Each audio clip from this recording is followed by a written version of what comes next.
I've done most of the things that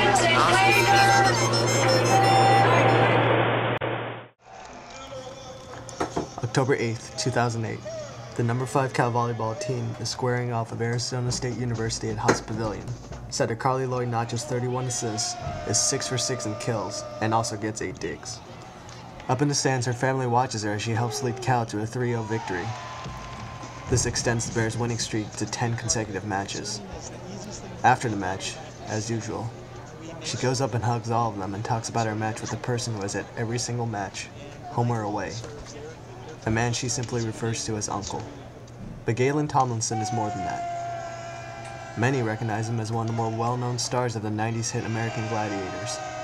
But to Carli, he is more. He is a coach, he is a mentor, he is a friend. But most importantly, he is a father figure in her life.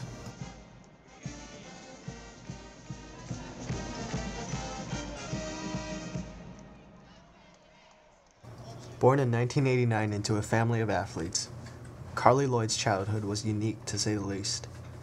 Raised in Fallbrook, the young Californian suffered a painful loss early on. At the age of 4, Carli's father passed away. With no father figure in her life, her uncle Galen decided to move in with Carli and her family soon after. So I actually didn't like him at first. I guess my mom would tell me that I would cry when he was around and run away. Like, it was just, I didn't want him. Like, he scared me, I guess. I'm not really sure. But then there was a time that he earned my respect, I guess. Or I learned to respect him, and he punished me for something, and after that, we were really close. Over the years, under her uncle's close guidance, Carli would develop into an athlete.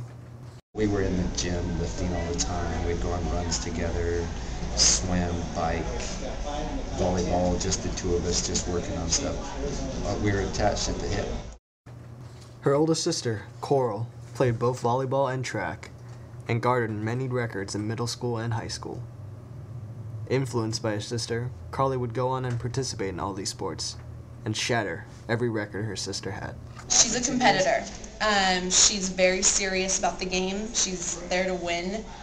She doesn't give 100%. I think that Carli gives her all every single game. She's not just, someone that's going to go out there and, she has 80% one game, She's just the most competitive person that I know. How would you sort of describe a typical day in the Lloyd household around? In the Lloyd household, getting up, going to feed the animals, the buffalo and the horses, the turtle, all the, the normal animals that most families have. After earning many honors in high school in both volleyball and track and field, Carli would have to make a decision during high school. Letters poured in from top schools on the West Coast, but a particular university up north was building a volleyball program that was too good to resist. The program, I believed that they were heading in the right direction, big enough. They had girls in place that I felt with the addition of Carli having confidence in my kid, I believed that she could push them into the Final Four, which they were able to do, and I believe they can do again. Having always been close with her family, the separation was hard to bear for Carli. Yeah, I was really homesick when they left. I was in the Unit 3 or something for the first 2 weeks of preseason, and I was a mess, crying every night, wanting them to come back, and it was hard not having my uncle there because he came to the first 3 practices, and sat there and watched, and because he wanted to be able to see where I'd be and be able to imagine everything. It's like I said, we were attached at the hip. It's like I lost my partial twin, and somebody severed me at the spine, and it's just the house just isn't the same with her gone. Coach Feller struggled at first to find the balance of coaching Carli like her uncle did. Not as a relation, and she had a very special relationship with her uncle, who has been mostly her coach for the years. And he has a different way as a father figure, whatever, family member, being able to be the hard guy, but also show the love.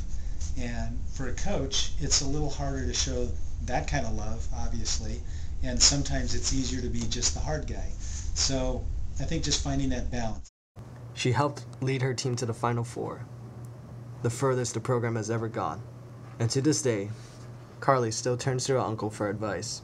or simply just to talk. And everything. Like, I call him before and every practice still to this day, like every day, to tell him how we do. And he just is still such a big part of it. And so it was hard at first when I got here, and then there were like 2 times throughout the year where I would just like break down and be like, I need you back. Yeah. But they were always there. I mean, I talked to my sister too as well, and my mom, my brother, they're all really big supporters. They come to as much as they can. My mom doesn't like to fly, so she's not at as many as my uncle, but my uncle's at every game. Sister Coral is also around the Bay Area and watches her as well. It's really cool seeing like she's, you know, becoming like a woman, and she is really growing up, and it's just really cool because I can have, you know, like grown up conversations with her now, and we talk about life and things like that, and just, you know, about our future, and we're like how we're gonna like live together one day in a house. You know, it probably will never happen, but we dream. With her undeniable skills, Carli tested them with the USA A2 Olympic team in the off-season before her sophomore year. It's safe to say that international competition may not be too far off in the future for Carli. I think I would have been overstating things had I said the Olympics are her future a year ago. But like we talked about earlier, that growth that I've seen just in the last 12 months, she continues to improve from here. She only has to improve in minimal increments now, and I think she legitimately puts herself in the hunt to be a part of that program. So. Doing it as long as I can, and then have family. So it sounds like it always comes back to family for you. Yes, it will. It starts with family. You're going to be down the road. Right. So. After every match, they talk to one another, and he offers advice, criticism, anything to help Carli out. Because to him, Carli is one of his own. I think every parent wants to believe that their kid is the golden child, and I'm no different. But I believe there to be substantial evidence to indicate that if there is a golden child, it very well could be her, both on and off the court. This has been Jimmy Tran from the Daily California, and this was the story of Carli Lloyd.